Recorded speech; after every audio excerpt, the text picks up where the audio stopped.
la'ajjala lahumul 'adzab bal lahum mau'idun la yajidu min dunihi mau'ila. Tetapi Tuhanmu itu Maha Pengampun dan penuh kasih sayang. Andaikan Allah siksa mereka terhadap apa yang mereka kerjakan, mungkin Allah akan percepat azabnya. Tetapi bagi Allah nanti ada hari khusus. Allah akan mengazab mereka-mereka yang berbuat salah dan mereka tidak akan menemukan pelindung pun selain Allah Subhanahu wa taala.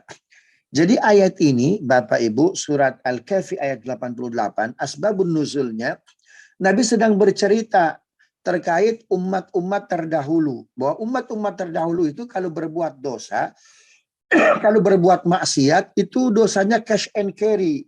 Bahkan tampak pada fisiknya.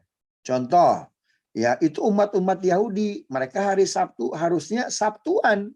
Kalau kita kan Jumatan, mereka harusnya Sabtuan. Beribadah ya di ma'bad. Tapi karena hari Sabtu itu air laut, itu posisinya surut. Ya, jadi ikan tuh kelihatan. Subhanallah. Akhirnya mereka apa? Mereka melaut begitu karena hasil tangkapannya jauh lebih banyak ketimbang hari-hari yang lain. Ternyata mereka yang melaut yang harusnya beribadah di hari Sabtu, umat-umat Yahudi, itu semua Allah azab menjadi apa? Menjadi kera. Jadi muka mereka berubah menjadi kera. Lantas para sahabat bertanya, "Ya Rasulullah, itu umat terdahulu. Apakah umatmu nanti kalau berbuat dosa, berbuat maksiat, itu tampak ciri pada fisiknya? Kalau umat Yahudi jadi kera, kalau kita bagaimana nih? Apakah akan dijadikan kera juga kalau nggak sholat Jumat?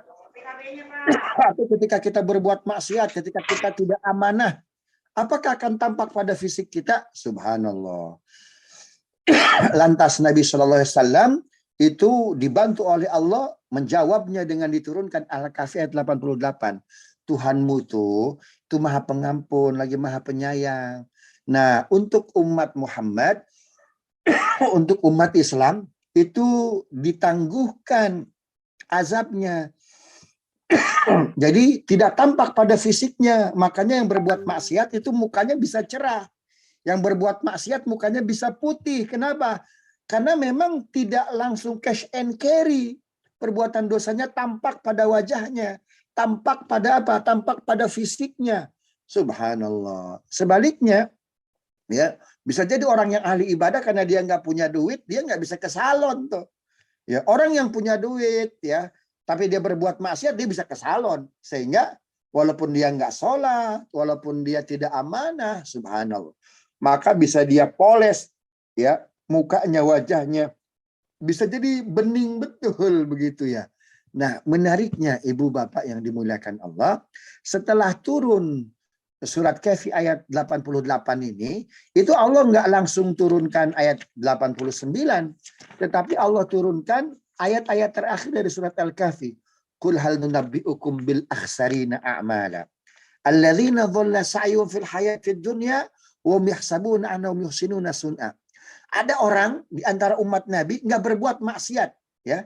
Mohon maaf, berbuat maksiat tapi karena cash ciri fisik dari perbuatan dosanya tidak tampak, mereka nggak bersyukur, mereka nggak ngambil pelajaran. Akhirnya apa? Mereka tambah maksiatnya, mereka tambah khianatnya, dan mereka kira ini nggak akan turun azab. Subhanallah. Hati-hati bu bapak yang dimuliakan Allah. Ya, walaupun tidak tampak dari hasil dosa kita, dari hasil maksiat kita, ya, dari hasil tidak amanah kita dalam fisik kita, subhanallah. Tapi sebetulnya Allah mengecam. Tahukah orang yang paling buruk amalnya? Siapa? Orang yang merasa baik. Ya, karena apa? Oh, dia masih survive, tidak ada ciri dosa dalam fisiknya. Sehingga terus menerus di istidraj dia. Ya, diulur-ulur waktunya oleh Allah Subhanahu wa taala.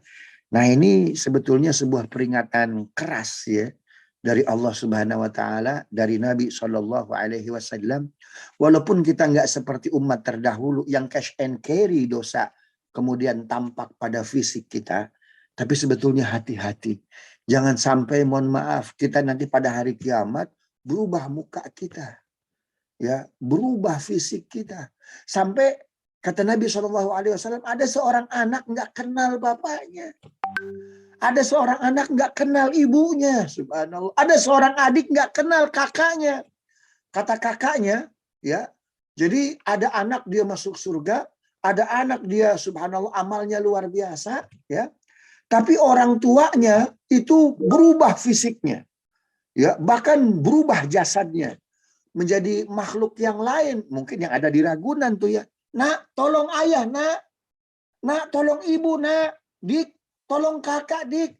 Dek, tolong abang, dek. Ini abang, ini ayah, nak. Ini ibu, nak. Subhanallah. Ibu. Masa ibu saya kayak kera? Hah? Masa bapak saya kayak monyet? Subhanallah. Masa ayah saya kayak gini? Itu ketika itu ayahnya nangis. Nah, ini ayah. Tidakkah kau dengar suara ayah?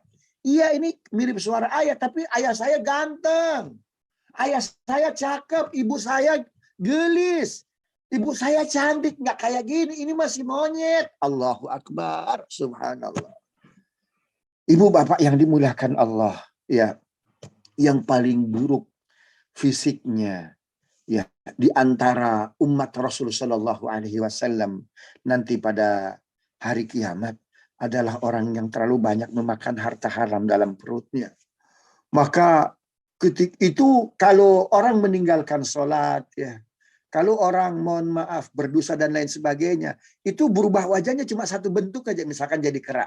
Tapi orang yang di perutnya ada harta haram, subhanallah, dia akan merembet ke dosa-dosa yang lain.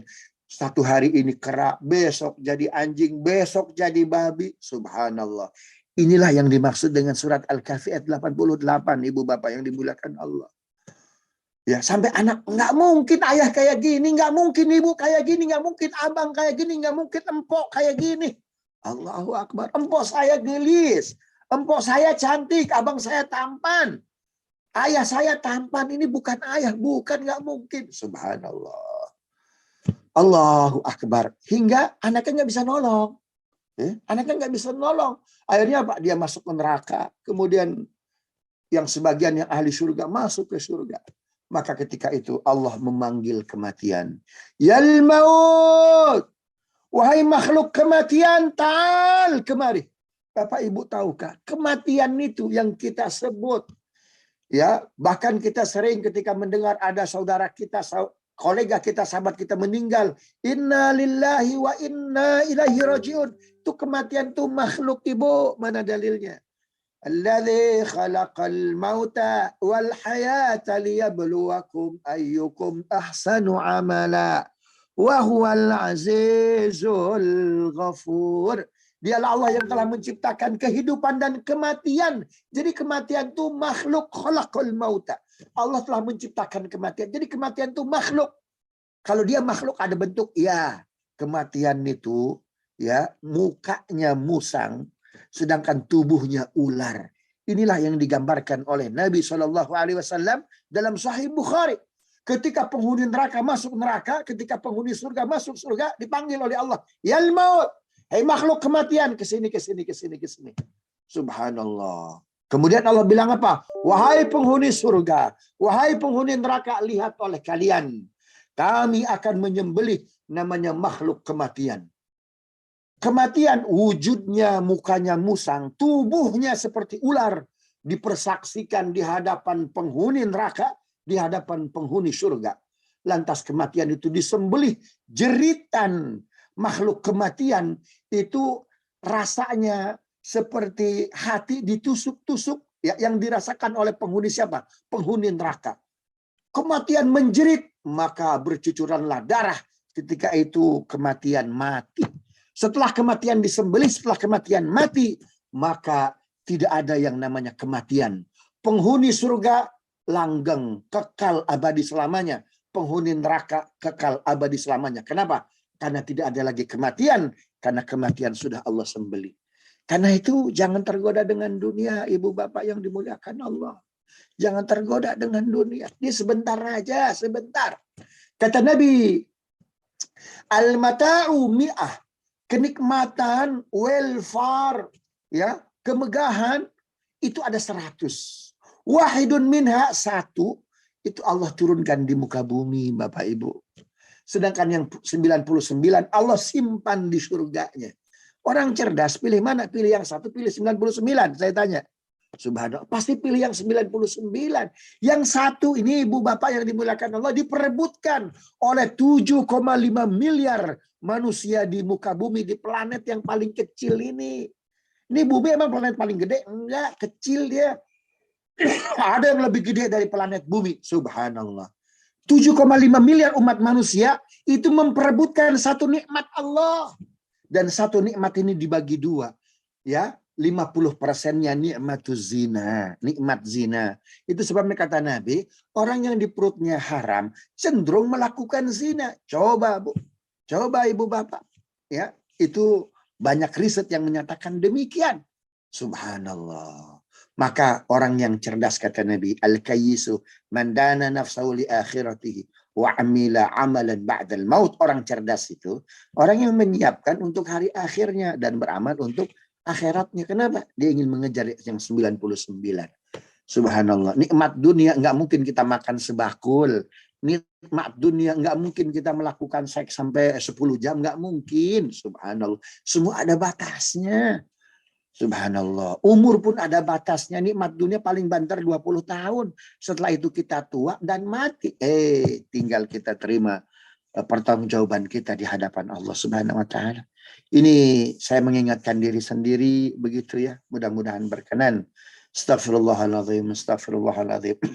Allahumma salli ala Sayyidina Muhammad wa ala ali Sayyidina Muhammad. Alhamdulillahi Rabbil Alamin. Hamdan syakirin, hamdan na'imin. Hamdan yuafi ni'amahu wa yukafi'u mazida.